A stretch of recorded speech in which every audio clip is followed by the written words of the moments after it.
This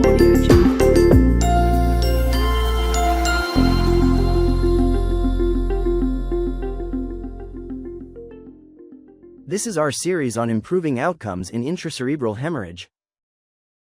Stryker is proud to support the American Heart Association's Hemorrhagic Stroke Surgical Quality Improvement Initiative, but it's important to note recommendations and opinions presented may not represent the official position of the American Heart Association, AHA, and American Stroke Association, ASA. The materials are for educational purposes only, and do not constitute an endorsement or instruction by AHA, ASA. The AHA, ASA does not endorse any product or device. Hello and welcome to our session 3 regarding the management of intracranial hemorrhage in patients with stroke. My name is Dr. Babu Welch. I'm a professor and vice chair at University of Texas Southwestern and involved in a significant amount of cerebrovascular neurosurgery, and I'm really excited to have my colleagues here from across the nation to talk about how we are technically approaching the management of intracranial hemorrhage in an era where surgery is clearly something that we should consider. I'm very excited to have Dr. Sam Awad here from the University of Chicago. He's John Harper Seeley Professor in Chief.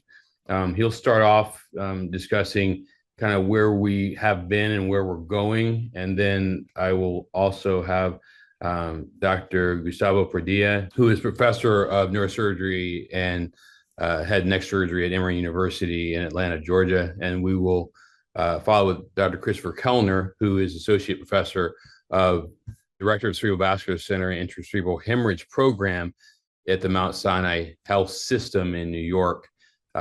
Each of them has an excellent viewpoint on how to manage the intracranial hemorrhage in the surgical world. And we will follow that discussion with those presentations with some discussion about some of the nuances that each of them has learned over the years. So I hope you find this interesting. And I also hope you stay tuned for the 4th installment, which will be a live session that will actually follow the International Stroke Conference next year in 2026. So without further ado, I'd like to introduce Dr. Issam Awad and learn from him. Hello, I'm Issam Awad from the University of Chicago, and I will start by discussing how we evolved from open surgery for ICH evacuation toward minimally invasive techniques and even the use of real-time imaging. You will hear about a bunch of trials. The details of those trial results are being addressed in another parallel podcast.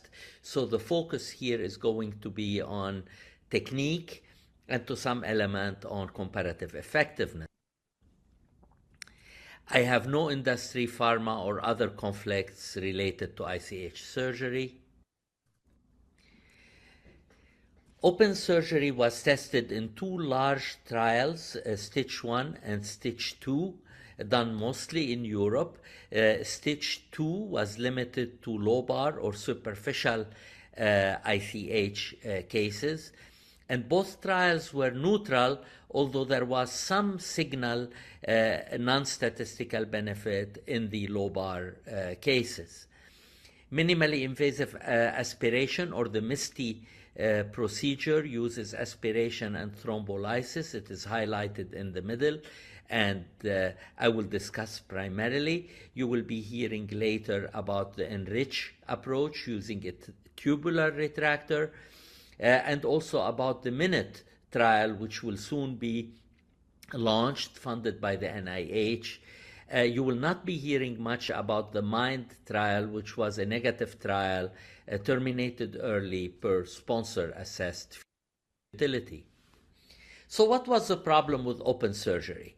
I think for superficial hematomas, open surgery can be quite elegant. However, for the deep cases, the approach itself can be potentially damaging with the route, the retractors, swollen brain, and collapsing the view toward the clot. extent of removal was not even considered in the stitch trials, and a CT scan was not done in stitch 1. So there was no idea what was the goal of the surgical objective beyond the intention to treat. Minimally invasive aspiration with thrombolysis has had a firm biologic premise and evidence of safety and feasibility in phase 1 studies for more than 25 years. A phase 2 trial in 2016 established proof of concept, but there was much variability in the extent of ICH removal, except the trial taught us that the better the catheter is placed in the clot, the more the ICH removal can be accomplished, and that there was a trend toward all the better outcome cases clustered in the group that had a greater ICH removal. The phase 3 trial was finally published in 2019, 500 patients. The trial as a group was neutral on MRS 0 to 3, positive on mortality benefit. However, when you look at the substantial number of patients with less than 15 ml residual ICH, there was a dramatic improvement in functional status, which was not accomplished in the cases with greater than 15 ml residual. A more detailed analysis controlling for ICH volume, age, and ICH location was able to confirm that a significant benefit in Rankin score 0 to 3 can be accomplished only when there is less than 15 ml residual hematoma, with greater removal portending better functional outcome. We later learned that lobar cases had a more permissive benefit. So you see here that lobar cases achieve the benefit of MRS 0 to 3 with just under 30 ml removal. And remarkably, when we obtained the CT scans from the United Kingdom on the stage 2 trial, where CT scans were done, and we analyzed those, the exact same thing was observed. Stage 2 was also lobar cases, that less than 30 ml achieves functional benefit regardless of technique. We also learned in the phase 3 trial that we can achieve the 15 ml outcome once we knew that that was the desired outcome. So you see here to the left, the post-trial cases, once we knew that we needed to pursue a less than 15 ml outcome to achieve good benefit, that this outcome can now be achieved in 88% of cases. In general, about the same extent of ICH removal was achieved in ENRICH and in MISTIE, and a lesser number of TPA doses are now needed in the more recent cohort of MISTIE. So how did we accomplish this? We basically accomplished this by moving the MISTIE procedure to the CT scanner. We moved it outside the operating room, so the procedure is performed in the CT scanner, as you see here. This is a procedural CT where the CT guided biopsies are done by our radiology colleagues. So we go down there with the patient intubated and sedated. This is the ICU team giving paralysis and sedation and observing good blood pressure control.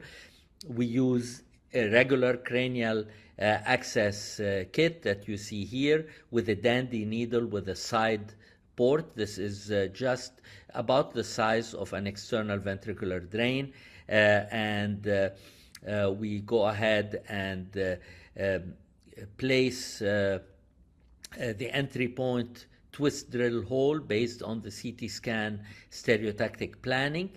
And then we go ahead and advance the dandy needle about halfway through. We verify with CAT scan that it was on the right approach, and here we realize that it needs to be a little bit more lateral and a little bit more superior and advanced 4 centimeters more to the depth of the clot. So this is then done manually, and the clot is aspirated initially at the depth of the hematoma. Then we rotate. Here you see how it is being aspirated. Then we go ahead and are able to rotate this and achieve more removal of the clot, and we can also withdraw the needle slightly and remove the hematoma, the more superficial part of the hematoma.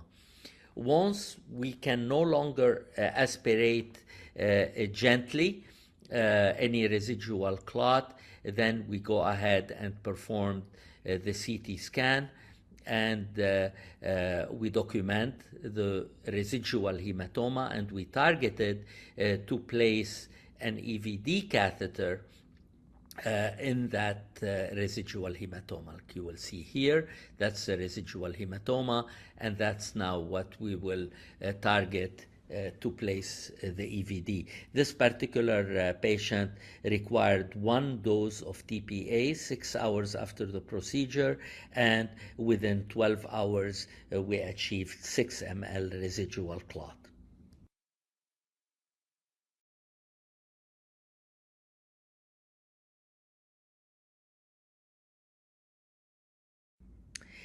The cost savings are remarkable, about 10-folds, both equipment and supplies, and there is no operating room scheduling issues, no bumping of elective cases, and no anesthesia attitudes.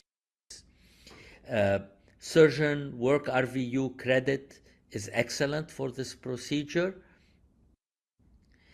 and when we compare the same outcome parameters in the same patients, low bar to low bar, MRS to MRS, WMRS to WMRS, Bayesian to Bayesian, ENRICH and MISTIE achieved exactly the same outcome in the same patients. You would wonder why it wasn't so much better in ENRICH since it was done earlier, if timing was so important. But that's not the subject of our talk now. The end of treatment volume is remarkably similar, and there was no benefit in deep ICH in ENRICH, but we did find the deep benefit in MISTIE cases. At the end of the day, there is no technique that has a smaller, less disruptive tools into the brain than the MISTIE approach. It is one that can achieve MRS of 1 in some patients.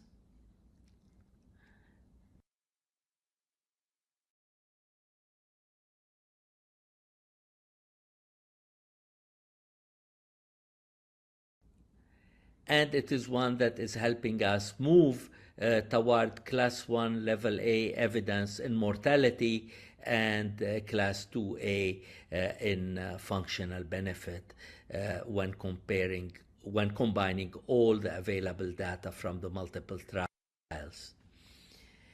The MISTIE technique I shared with you, there is no evidence that any other approach is easier, cheaper, safer, or more effective. And I want to celebrate with you that we now have a Pope who is a White Sox fan from the south side of Chicago. Thank you very much. Thanks, Issam. It's no neurosurgical talk without controversy and discussion. So here we go. So I'm going to next bring up Gustavo Padilla to talk a little bit about the technical aspects of the ENRICH technique and hopefully come right back at Issam about how much better ENRICH is than MISTIE. We'll see what happens. So bye-bye. Dr. Welch, thank you so much. It's always great to follow Dr. Awad. So I will focus on the technical aspects of what we call MIPS, minimally invasive paravascular surgery for intracerebral hemorrhage. These are my disclosures. The ENRICH trial was funded by NICO Corporation, which is now owned by Stryker, and the REACH trial, which I'll mention briefly at the end, is founded by the Marcus Foundation. So in terms of describing the technique, I think it's important to understand why the technique was developed in the first place. In our mind, the rationale for clot evacuation has three primary pillars of reasons to be. The first one is rapid ICP control, something that can be achieved immediately and not in subsequent days. The second is to be able to prevent clot expansion, and that means to be able to achieve good hemostasis with minimal risk for a re-expanding hematoma or a rebleeding event.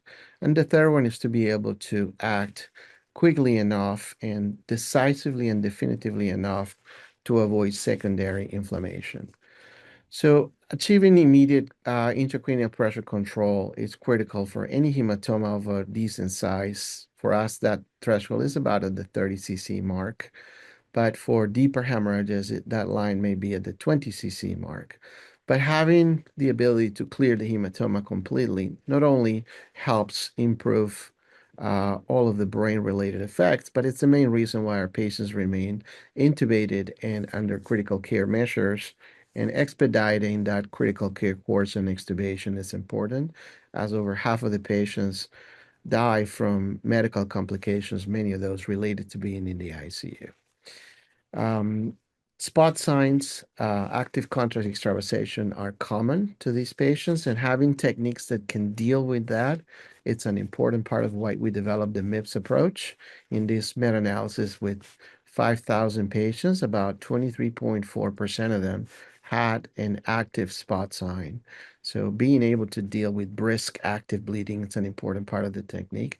And then dealing with this inflammatory cascade implies being able to act in a time window where ultra early intervention is safe and effective. And that's something that this technique can be done. If we look at the cellular and molecular markers that are involved in this time-dependent inflammatory cascade, that intervention has a time window of about 24 hours, at which point there's so many inflammatory players in place that it's hard to ameliorate that effect. So looking at the STITCH and MISTIE trials, we said, what are the opportunities to intervene? So again, going after hematomas that are actively expanding is something that was limited in previous protocols, but it's something that we wanted to address.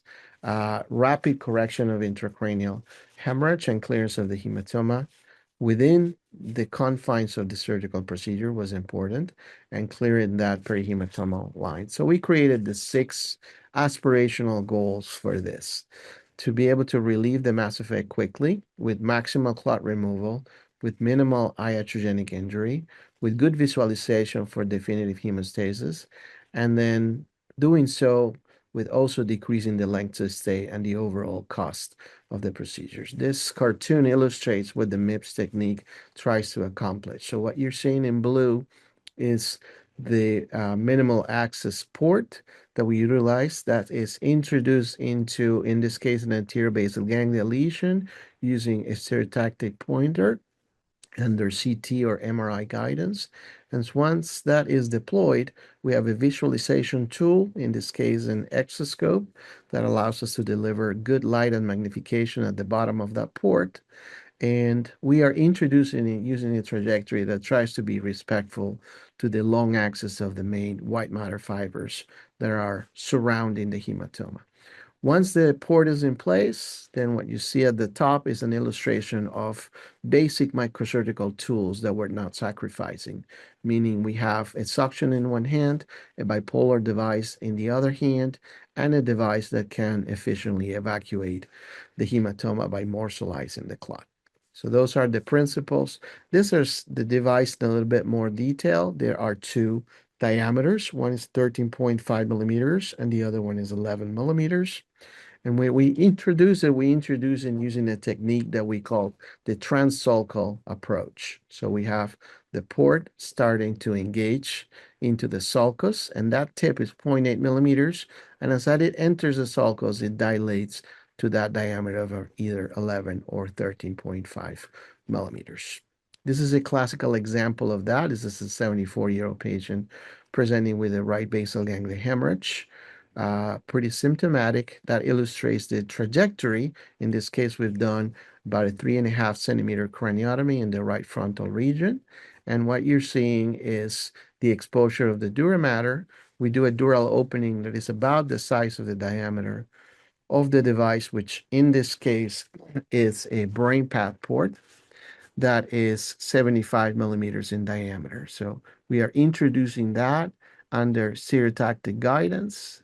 This is a real-time length of the introduction of the device. And once we have reached the deepest aspect of the hematoma, then we remove the blue obturator and the plastic sheet remains in place. We align our visualization system, and when we turn our lights on, you'll see that the light and magnification is quite favorable. We already see the hematoma erupting into the cavity, and we have this device that suction and morsellizes the clot in a very effective way. One of the most important aspects of this technique is what you are seeing right now. If we find a vessel, and in this case, this was the likely vessel of origin, we can isolate it, cauterize it in a very definitive way using the most conventional microsurgical techniques that every neurosurgeon can accomplish. And then we continue with the evacuation of the hematoma in a very sequential way. Once we have completed the evacuation of the hematoma, then we are able to inspect the cavity to make sure that there are no bleeding vessels remaining, that there are no micro cryptogenic AVMs or anything that could have been missed on a screening CT angiogram. And then we proceed to achieve hemostasis, making sure that we are comfortable with the way the cavity looks. And we finally retract the port in its entirety. And as you'll see at the end, the cortical surface and the vessels that are surrounding the sulcus that we selected for access are nicely preserved. The results of that evacuation are typically very favorable, and we tested this in a multi-center prospective study that was published several years ago, and also in some single center series. And the results of those showed some initial good results in terms of extent of evacuation and neurological function. This was tested at the Cleveland Clinic by Mark Bain, achieving some similar results with excellent clot evacuation rates, by Jerome Copens at St. Louis University, achieving similarly good numbers, by Gabriel Zara at USC, showing also very good numbers for evacuation and initial improvement. And those were the basis of the ENRICH trial that was published in April of 2024 in the New England Journal. In that study, we evaluated basal ganglia and lobar hemorrhages using the technique you just saw in 300 patients. And the results of the study showed on the technical side an average end of treatment volume of 14.9 cc's. The average amount of blood we removed was about 44 cc's, and the median evacuation rate was 87.7%. That short clip that highlighted the vessel of origin, that was a situation we encountered in about 63% of the superficial hemorrhages and 76% of the basal ganglia hemorrhage, which to us is an opportunity to intervene in an actively bleeding hematoma. In terms of surgical time, that procedure lasted on average about 1.8 hours in that study. And based on the study design and the fact that we did an enrichment to focus on lobar hemorrhages, as the interim analysis showed that the deep hemorrhages did not have a sufficient enough difference in outcome with the control group. We ended up enrolling 69% in the lobar hemorrhage group and 31% in the basal ganglia group. I'm not going to focus too much on the results of the study, but these are the modified ranking scores at 6 months, showing that nice shift to the left for the surgical group. And on the posterior distribution of treatment effect, the one thing I would highlight is that this study was designed a priori from the ground up to be Bayesian. We did not decide to do frequentist and then tag on a Bayesian analysis at the end. And for the study to be determined significant by design, we had to reach a posterior probability of superiority, not at 84%, of 97.5%. But the final probability of superiority ended up being for both locations 98%, and for the lobar location in particular was 99.7%. This was done with significantly decreased mortality benefits at 30 days, significantly decreased serious adverse events, decreases in length of stay and in-hospital length of stay, and a significant decrease in the number of decompressive hemicorneectomies that were performed. We've conducted a cost analysis that highlights the average ICU length of stay. The risk of rehospitalization for the surgical group was substantially lower. And for the hospital, on the hospital perspective, surgery resulted in about $2,500 less per patient treated when compared to medical management. For the healthcare system as a whole, we were able to gain 0.068 quality adjusted light years per patient. We saved about $8,850 per patient, and this in a Markov model was a dominant strategy in over 93% of the simulations run. So based on that, we are now, thanks to the Marcus Foundation, running a multi-center randomized trial called REACH, Rapid Evacuation and Access of Cerebral Hemorrhage. This is a study that will have 600 patients.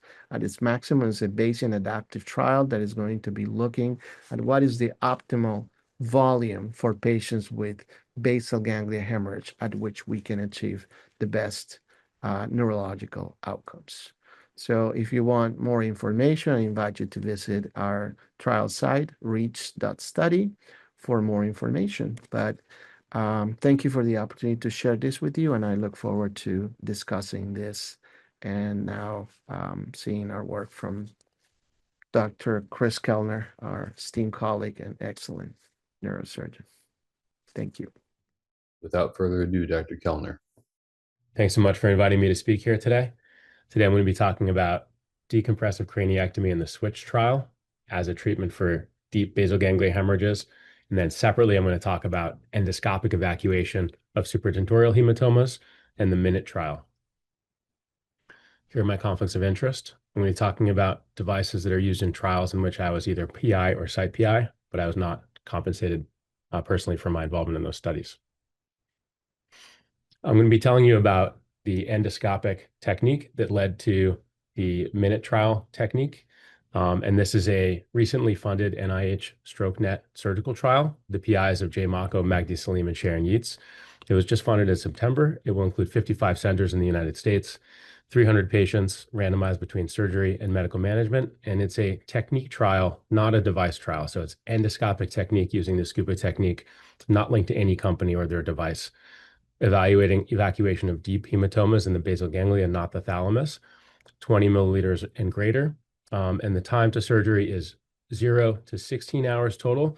And there will be an adaptive trial design with analysis of 0 to 8 hours and 8 to 16 hours separately as the trial is ongoing. Here are the devices that we've heard a little bit about today. Up here, we've got the craniopuncture technique, frequently used in China and published in 2009 in a randomized clinical trial. We heard from Dr. Issam Awad earlier about the MISTIE technique, and we heard from Dr. Gustavo Pradilla about the ENRICH technique in the ENRICH trial.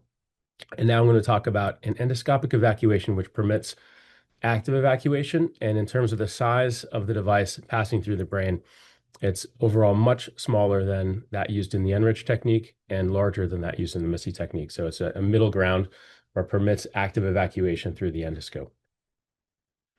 I'm going to be referencing this literature here, first starting with data from the SWITCH trial, and then our own technique that we developed called the scuba technique, evacuating hemorrhages through the endoscope. And this was building on the technique developed in the ISIS study, which was a branch of the MISTIE 2 trial. And then also this technique is being deployed in the DIST trial, which is a randomized clinical trial for early evacuation in the Netherlands. and was also used in the MIND trial, which was recently published in JAMA and was an endoscopic evacuation trial out to 72 hours. Here's a deep hematoma. And so here we're going to be talking about the SWITCH trial. So there's some recent evidence on what to do in this particular situation. What we do at our institution is we use AI to calculate the hematoma volume immediately. We also get a CTA, and in this one, you can see a spot sign anteriorly. We brought the patient over to one of our main hospitals. You can see the patient had some slight hematoma expansion to approximately 80 cc's, and we elected to do a hemicraniectomy for this patient with no clot evacuation. And that is the technique that was evaluated in the SWITCH trial. The SWITCH trial is a trial that was recently completed and published from a number of European sites. It was stopped early due to funding limitations. There were a total of 96 patients assigned to surgery and 101 to medical care. The median time to surgery was 26 hours, and there's a 9% crossover rate. Here are the outcomes to that study published in Lancet recently. You can see that the p-value, even though it was stopped 2/3 through the trial, was close to the target of 0.5. And so the conclusion of this study was that there's weak evidence in support of hemicraniectomy without clot evacuation for deep hemorrhages. We felt that was important to include in the presentations today to give you a full picture of what to do when evaluating surgical treatments for hematomas, especially deep hematomas.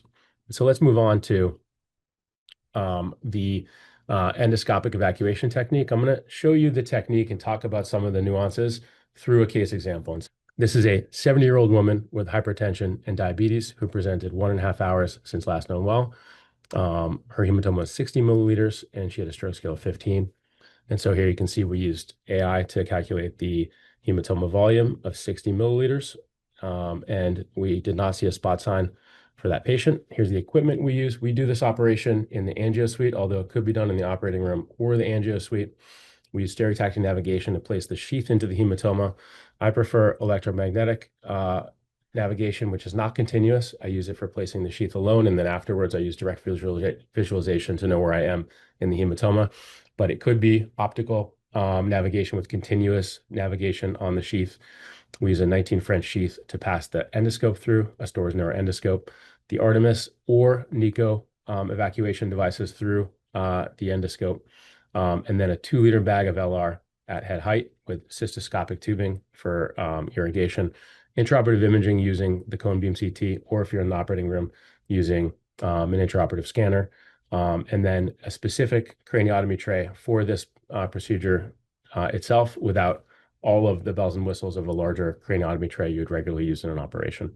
Here's what the OR setup looks like. You can see the patient on the angio table, supine. You can see the endoscope tower, stereotactic navigation equipment.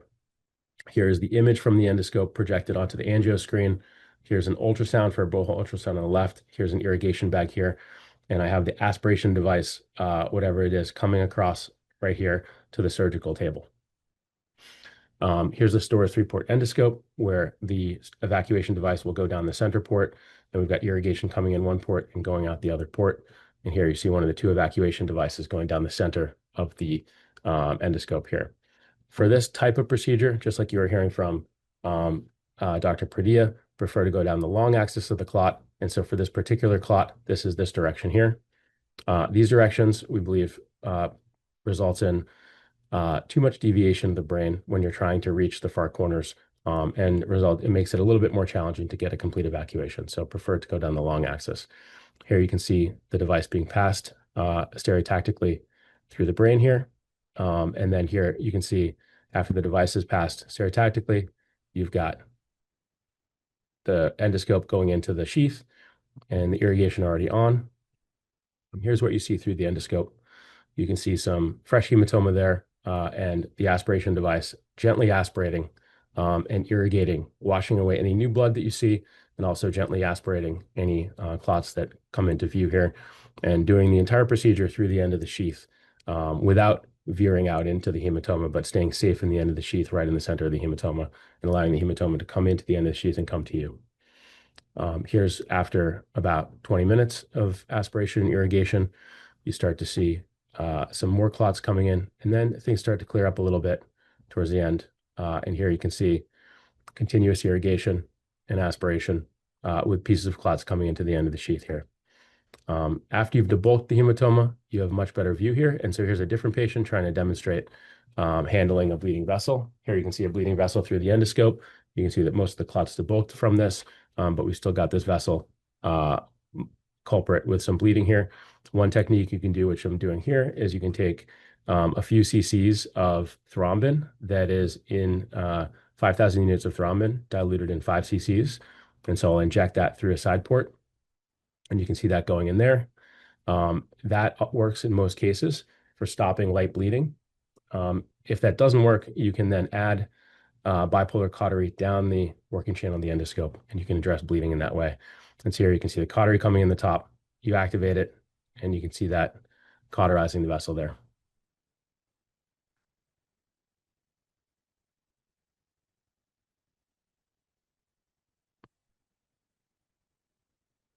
In this particular patient, here's the intraoperative CT scan. You can see the hematoma was right here. I like to overlay the preoperative scan with the intraoperative scan, and that gives me a good sense of where there's residual hematoma. Have I met that surgical target that Dr. Awad's MISTIE 3 trial identified as 15 cc's? In this particular case, you can also see where the brain has closed down around where the hematoma used to be, and you can see what you've achieved here.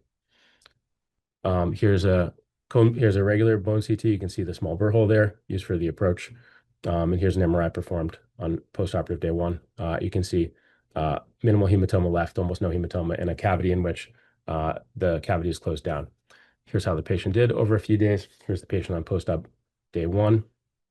You can see the good side there, and then also the affected side over here. The patient already lifting up the left arm pretty well. And then here's the patient at 6 months lifting up both arms. You can see walking with a cane there. And so doing pretty well for that size hematoma. We look specifically at patients getting evacuated within 24 hours with basal ganglia hemorrhage, and saw that the utility weighted Rankin at 6 months for these patients, applying the ENRICH enrollment criteria for a 0.51, comparing this to the ENRICH results, looking at the total overall surgical cohort of 0.51, but also looking at the basal ganglia surgical cohort specifically from ENRICH of 0.34. So seeing a fairly good outcome, although the numbers are low here. And so it was this study and also other studies and other outcomes that led to the funding of the MINUTE trial. I mentioned you can also use the NICO Myriad device, or now the Stryker Myriad device, down the endoscope. And so I wanted to show you that in this patient. And so for purpose of time, I'll just kind of show you the intraoperative videos here. So here's evacuating this hematoma with the Myriad device down the endoscope. And so you can take this is more of a cutting device. You can put this in, activate the cutting feature, and also aspirate the hematoma. And so here's the cutting feature. You can see the cutting feature for more fibrous hematomas. This is especially very good. And this can evacuate a very wide range of hematomas. So both of these devices are permitted in the MINUTE trial. And if other devices come out that work well down the endoscope, those will also be permitted as data has been shown to show that they're effective.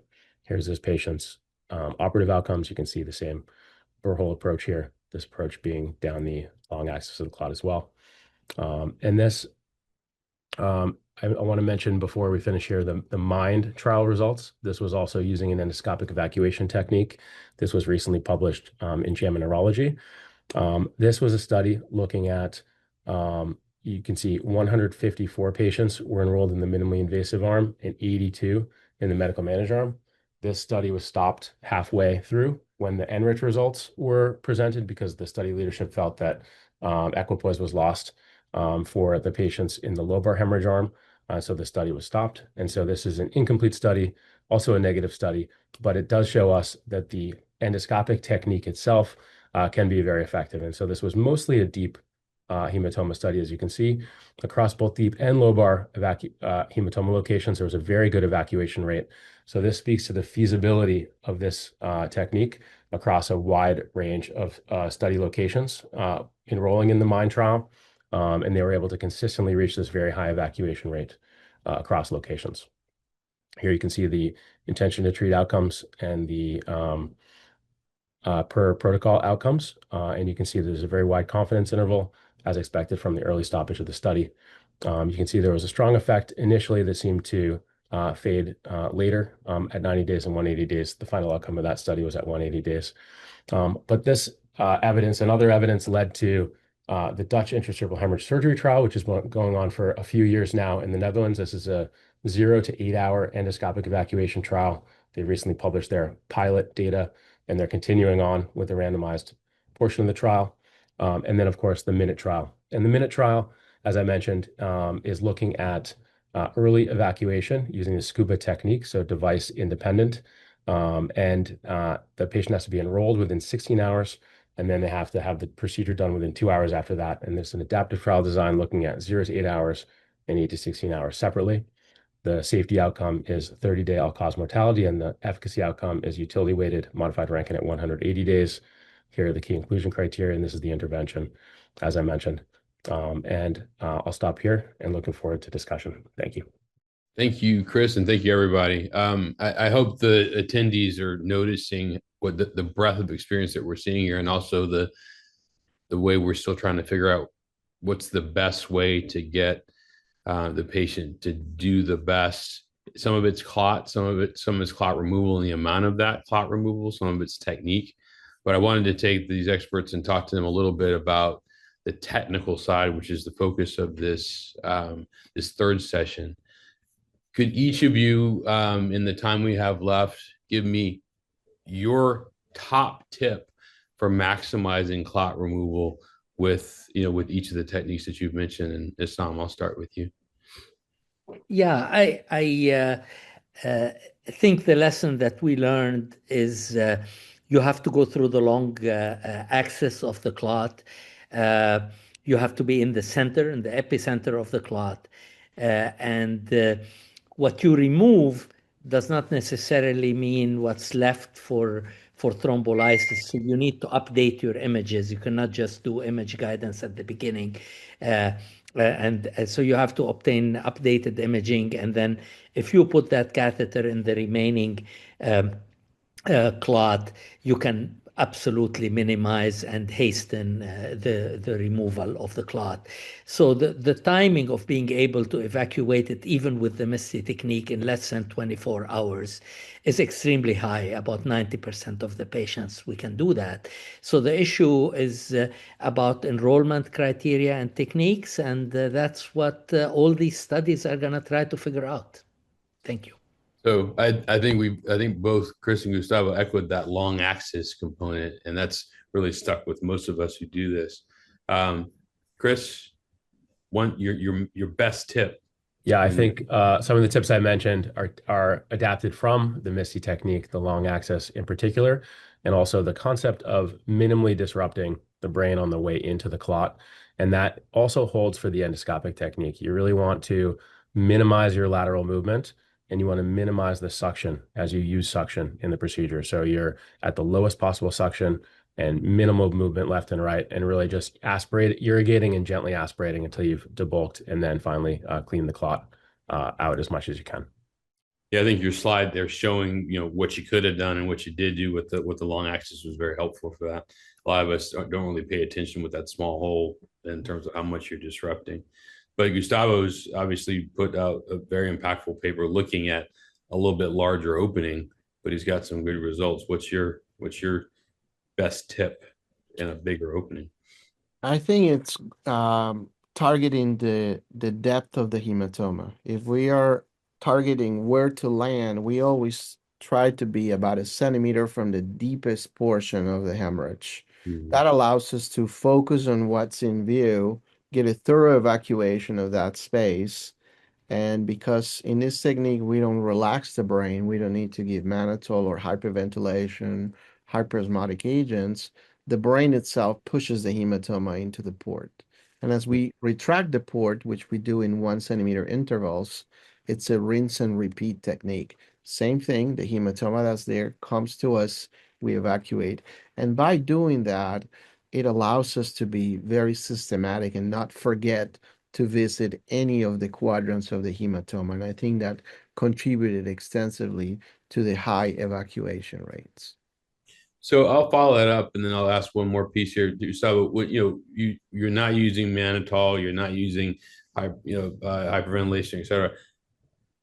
sometimes do you think when you're working with that port and working your way back, do you ever say, let's raise the end tidal a little bit? Let's, you know, obviously you don't use, but do you use anesthesia to help that clot come towards you as you're bringing that port back? Have you ever done it that way? Usually not, but what we have seen is that if the brain is too relaxed at the end, even though we don't use that, Mhm. there can be a significant virtual subdural space, Mhm. and we do want to put the patient on Trendelenburg and raise that CO2 to get that brain to re-expand a little bit. It also Mhm. helps to close the cavity, the tract that we Yeah. use to access. So, and I'll throw this out. I think each of you mentioned some financial component to this. So, let's start with you, Gustavo. If you got a new neurosurgeon that's entering their system and they're now the cerebrovascular maven for their new system, how do you get them to advocate for a technique, maybe your technique? Thank you. It's a common question. The first thing that I give them is a study that was done by Mitesh Shah at Indiana University, where he looked at what happens to the DRG conversion rate between a medically managed and a surgically managed ICH. And that becomes a very favorable conversion that when you take into consideration also what Isam mentioned in terms of the professional revenue side of things, the equation becomes very favorable, and the number of cases that are needed to offset the capital investment, it's usually under 10. So they can go to their value analysis committee as a new surgeon and say, I want you to invest in this technique. On the financial side, is going to be very favorable for the hospital, but also we have data showing that there's decreased length of stay, decreased ICU length of stay, and that there's improvement in neurological function. So it's a triple threat. It's a win-win for everybody. Mm-hmm. Hassan? Yeah, I think for us, um, moving out of the operating room was key for many, many reasons. The ability not to disrupt our own services in the middle of the day, bump cases, etc.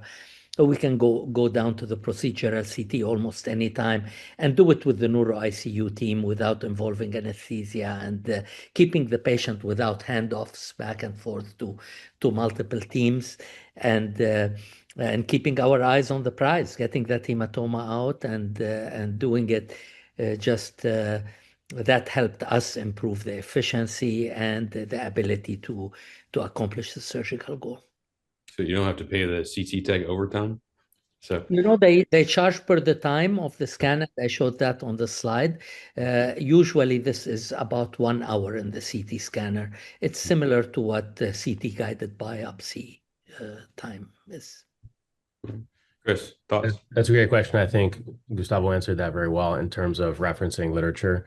And I think that it's an equation of improving the amount that the hospital is reimbursed when that surgery is performed for the patient. So the reimbursement goes up, but also the length of stay in the ICU and in the hospital goes down. And so you have both of those things happening simultaneously that gets you closer to breaking even for that patient, from Medicare payments. So I think that it's overall, a very clear positive in both ways.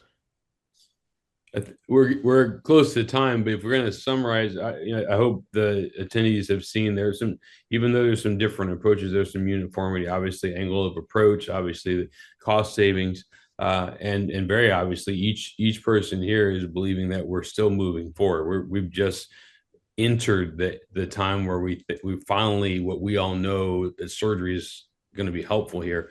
How we're going to do it the best way possible is still something that we need to understand, but it's coming. I hope even once we get into the more live discussion and have more time to talk, we can really prove that through the trial data as well as the technical pearls that you've received today.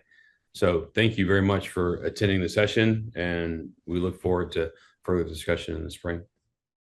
Thank you all for participating in this Heartbeats from Lifelong Learning. To get additional information, please visit learn.heart.org. Thank you.